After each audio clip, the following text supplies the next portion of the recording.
2047 का लक्ष्य इन मजबूत नींव पर खड़ा है।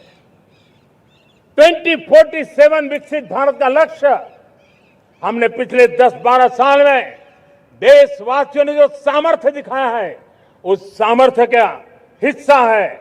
और इसलिए मेरे प्यारे भाइयों बहनों, सदी का 1/4 हिस्सा बीत चुका है और अगला 1/4 हमारे लिए अत्यंत महत्वपूर्ण है।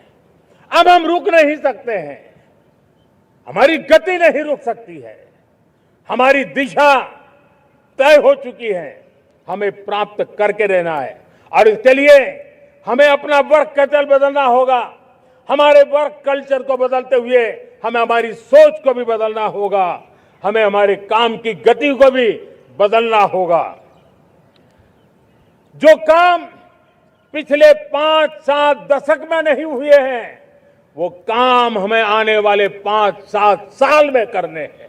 और मेरा भरोसा है मेरे देश की युवा शक्ति पर, मेरे देश के नौजवानों पर, मेरे देश की माताओं को बहनों पर, मेरे देश के किसानों पर, मेरे देश के मजदूरों पर कि हम इस सपने को साकार कर सकते हैं। और इसलिए हमें रिफॉर्म की गति को भी आगे बढ़ाना है। और जब मैं रिफॉर्म की बात कर रहा हूं, रिफॉर्म नहीं हमारे लिए कोई कंपल्सन है, नहीं रिफॉर्म ये हमारे के लिए कोई बजबड़ है। हमारे लिए रिफॉर्म ये कन्विक्शन है। आउट ऑफ कन्विक्शन हम रिफॉर्म एक्सप्रेस पर चल पड़े हैं और हम आने वाले दिनों में भी नेक्स्ट लेवल रिफॉर्म की ओर बढ़ने वाले हैं। और इसलिए सरकार, समाज, उद्योग, उत्पादक, किसान, हर किसी ने अपनी ट्रेडिशनल व्यवस्थाओं में रिफॉर्म करना पड़ेगा, सोच में रिफॉर्म करना होगा, अपने लक्ष्यों को रिफॉर्म करना होगा। और इसलिए मेरे प्यारे देशवासियों, हमें एक निश्चित दिशा में को लेकर के चलना होगा। मैं आज उस युग को भी याद करना चाहूंगा जब देश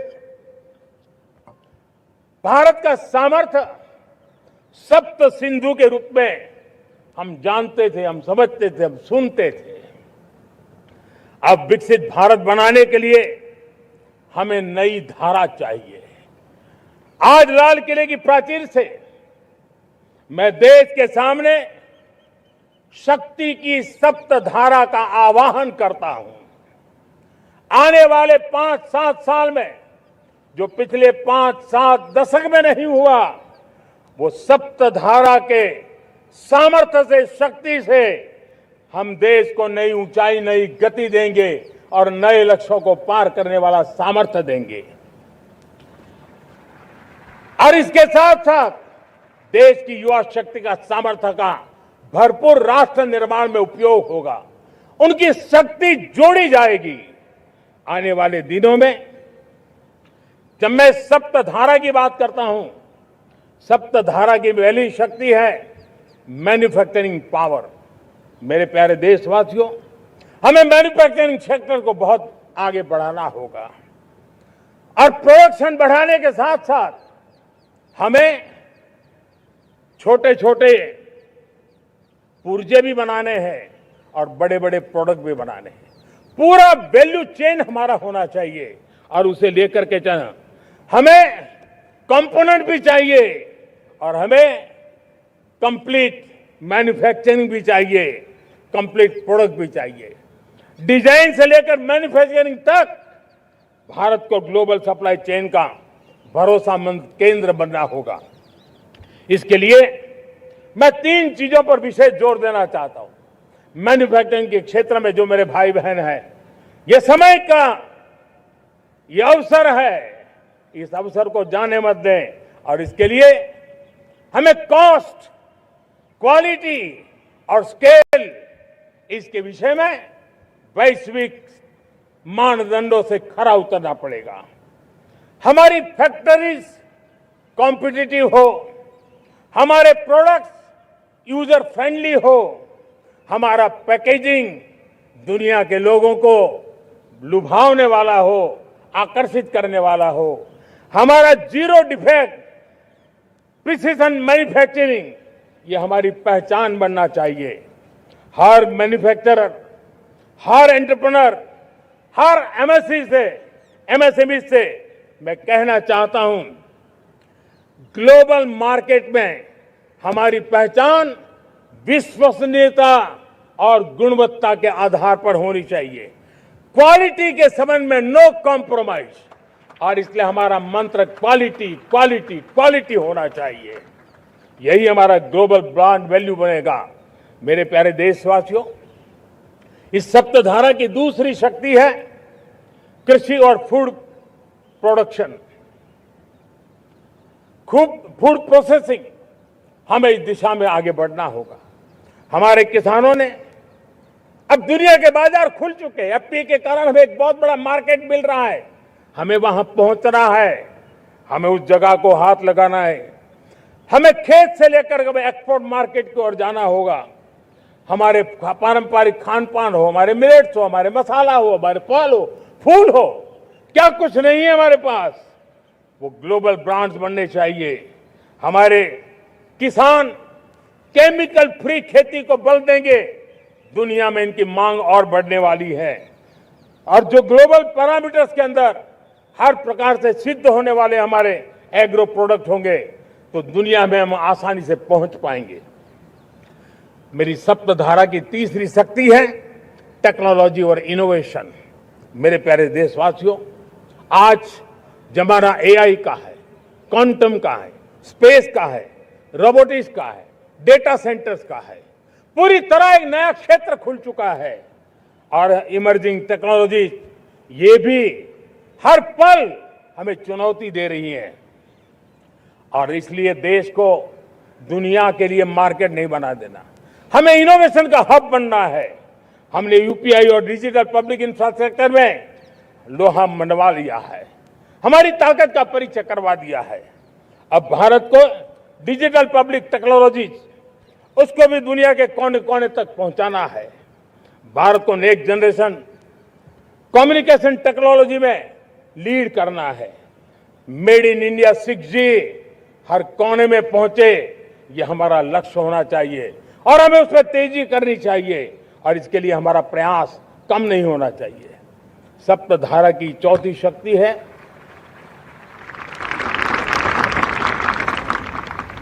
गति शक्ति। यह गति शक्ति, देश के अंदर सीमलेस फास्ट कनेक्टिविटी पर हमें बल देना होगा। शहरों को हाई स्पीड रेल से हमें जोड़ना होगा। मॉडर्न हाईवे चाहिए, इनलैंड वाटरवेज चाहिए, एयरपोर्ट चाहिए, मल्टी मॉडल लॉजिस्टिक की व्यवस्था चाहिए। हमें पोर्ट्स को सिर्फ सामान उतारना चढ़ाने की जगह नहीं, दुनिया के शिप्स आकर के लंगर हो जाए इतना नहीं, हमें हमारे पोर्ट्स को पोर्ट लेड डेवलपमेंट ग्रोथ की दिशा में हमें आगे बढ़ना होगा। हमारी पांचवी शक्ति है सप्तधारा की, वो है रक्षा शक्ति। और ये रक्षा शक्ति का महत्व हर प्रकार से है। मेरे प्यारे देशवासियों, डिफेंस में आत्मनिर्भर होना अब भारत ने अनुभव कर लिया, दुनिया ने अनुभव कर लिया है, इसके बिना कोई चारा नहीं है। विश्व जब अपनी अपनी ही सोच रहा है, तब भारत विश्व के लिए बाजार बनकर के नहीं रह सकता है। हमें डिफेंस के क्षेत्र में आत्मनिर्भर होना होगा।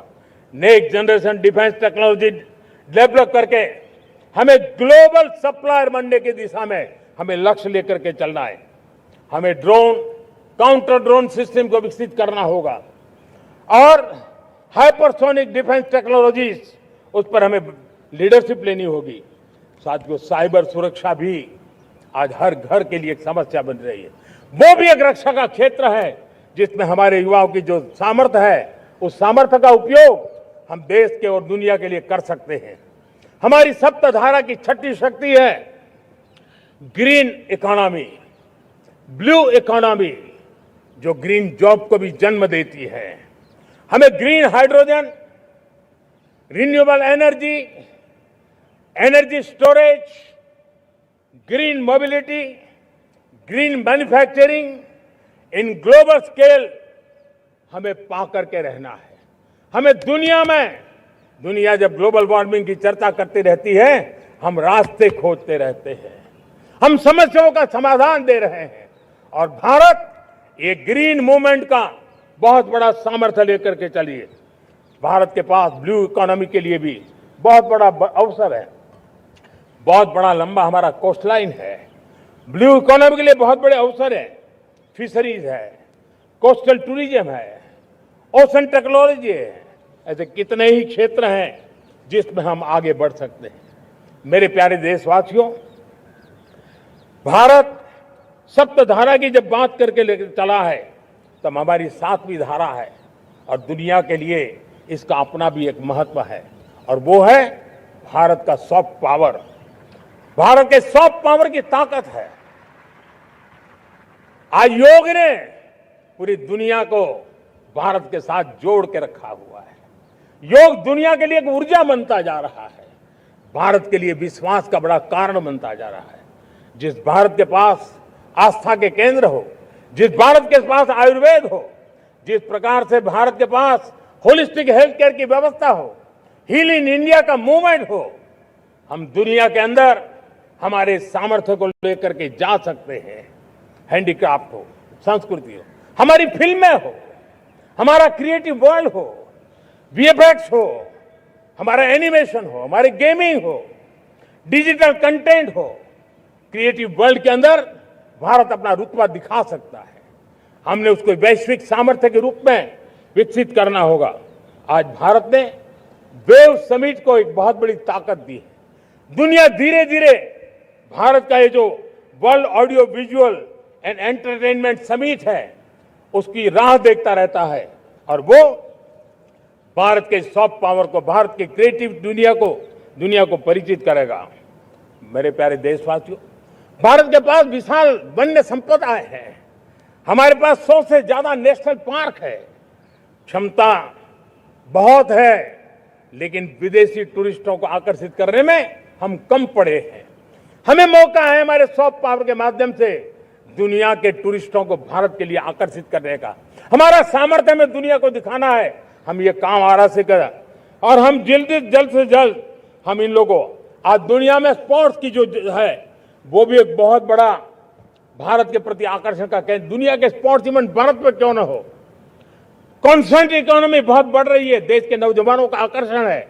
विश्व का हर कोई कलाकार चाहता है कभी न कभी भारत की धरती पर अपना कॉन्सर्ट करे। ये एक बहुत बड़ा अवसर है। हमें इसको मोबिलाइज करने के लिए व्यवस्थाएं खड़ी करनी होगी। साथियों, सप्तधारा की इन 7 शक्तियां उद्देश्य सिर्फ एक सेक्टर में प्रगति करने का नहीं है। एक होलिस्टिक अप्रोच के साथ हमें राष्ट्र को जो लक्ष्य लेकर के हम चल रहे हैं, जो एम्बिशन लेकर के चल रहे हैं, उस स्केल को हमें पार करने की दिशा में काम करना है। मेरे प्यारे देशवासियों, कुछ चीजें मैंने बताई हैं, लेकिन मैं इससे भी आगे सोचता हूं। मैं जरा देश को झकझोरना चाहता हूं। मैं देश की शक्ति को भी झकझोरना चाहता हूं। देश यानी सिर्फ सरकार नहीं होती है, देश यानी हर नागरिक जुड़ता है। क्या हम सोच नहीं सकते कि फॉर्च्यून 500 की चर्चा तो बहुत सुनते हैं। आने वाले एक दशक में इन फॉर्च्यून 500 में 50 कंपनियां भारत की क्यों न हो, ये लक्ष्य हमारा क्यों न होना चाहिए। आज बैंकिंग सेक्टर फल फूल रहा है। दुनिया की टॉप बैंक के अंदर भारत की बैंक का झंडा भी क्यों न फहरता हो। भारत की बैंक भी टॉप बैंक 5 बैंक में भारत की भी एक बैंक होनी चाहिए। भारत की फार्मा की दिशा में हमने बहुत काम किया है, लेकिन समय की मांग है कि दुनिया की 5 बड़ी फार्मा कंपनियों में भारत की भी 1-2 फार्मा कंपनियों का नाम गूंजना चाहिए। भारत उसमें अपना स्थान बनाना चाहिए। लॉ फर्म्स होते हैं, रेटिंग एजेंसी होती है। क्या समय की मांग नहीं है कि ग्लोबल लीडरशिप अब हमारे हाथ में होनी चाहिए? टैलेंट है, सामर्थ्य है, हमारा लंबा इतिहास भी है, भाषाओं पर हमारा प्रभुत्व है। हमें विश्व में पहुंचना चाहिए। हमारी कोई कंसल्टिंग फर्म, अकाउंटिंग फर्म दुनिया के टॉप फर्म्स के अंदर क्यों नहीं होनी चाहिए? भारत की टेक्नोलॉजी कंपनियां दुनिया के अंदर सिरमौर हो, यह हमारा लक्ष्य होना चाहिए। हमारे ऐसे ब्रांड हो जिससे दुनिया आकर्षित होती हो, हमारे ब्रांड हमारे देश की पहचान हो और विश्व के लिए एक डेस्टिनेशन बन जाए, उस दिशा में हमें काम करना है। और इसके लिए मैं राज्य सरकारों को कहना चाहता हूं, मैं स्थानिक स्वराज की संस्थाओं को कहना चाहता हूं, भारत सरकार का भी यह दायित्व है कि हमें हमारे रिफॉर्म की गति बढ़ानी होगी। हमें 2047 के लक्ष्य के अनुरूप हमारी व्यवस्थाओं को विकसित करना होगा। हमें बीते हुए काल के नीति नियमों से नहीं चल सकते, हमें आने वाले सपनों के हिसाब से नीति नियमों को गढ़ना होगा।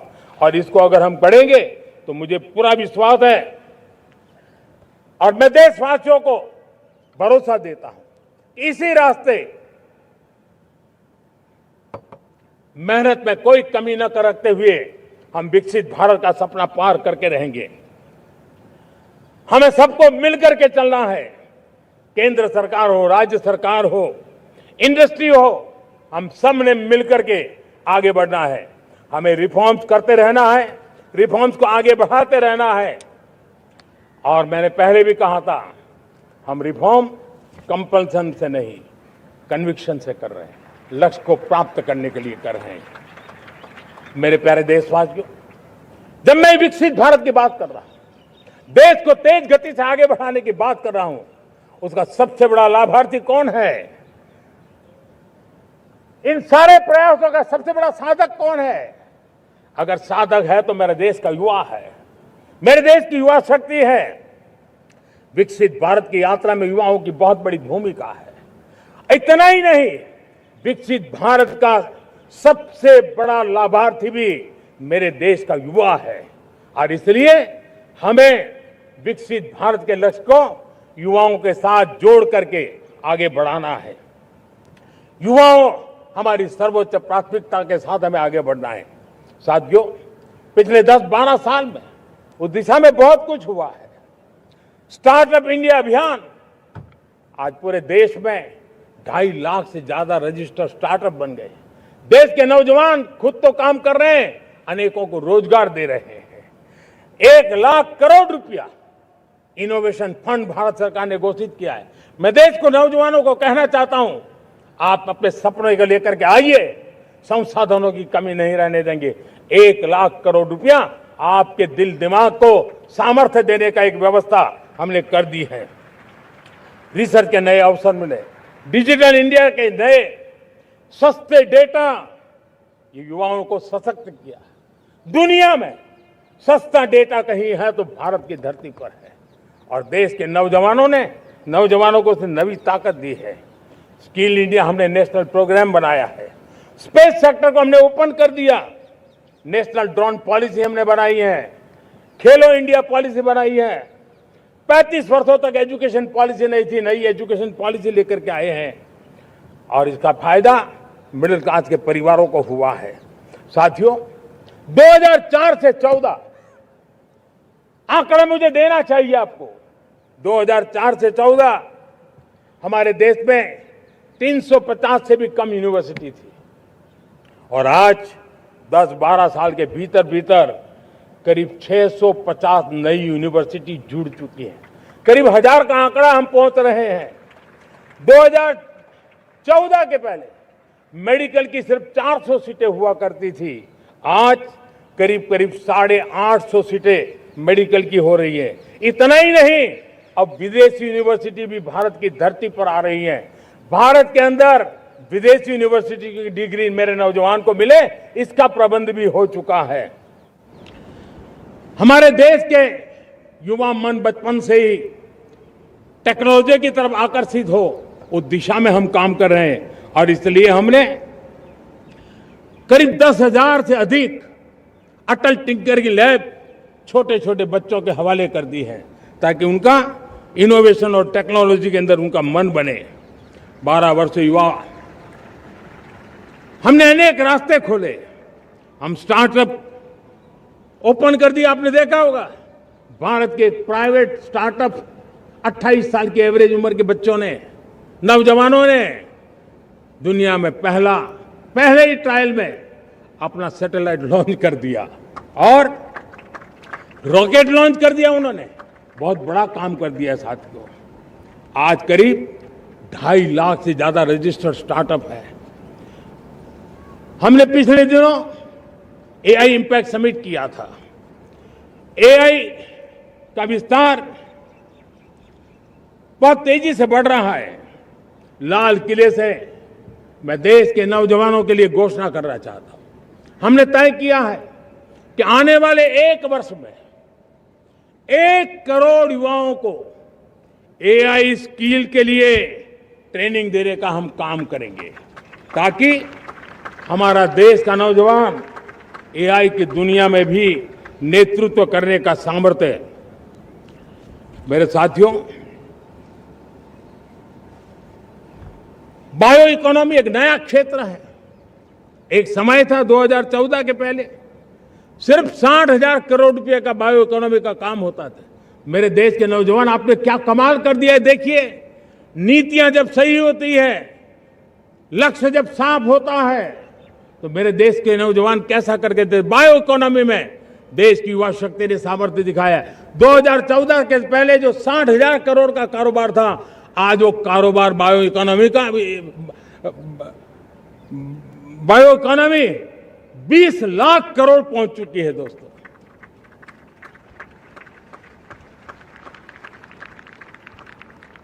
दो 2009-10 का कालखंड था, सिर्फ 25 लाख इलेक्ट्रिक व्हीकल हमारे देश में बिके थे।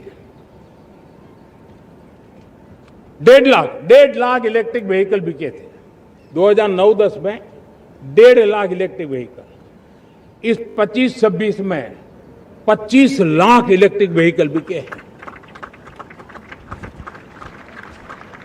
मेरे प्यारे देशवासियों, एविएशन सेक्टर भी मेरे नौजवानों के लिए बहुत तेजी से आगे बढ़ रहा है।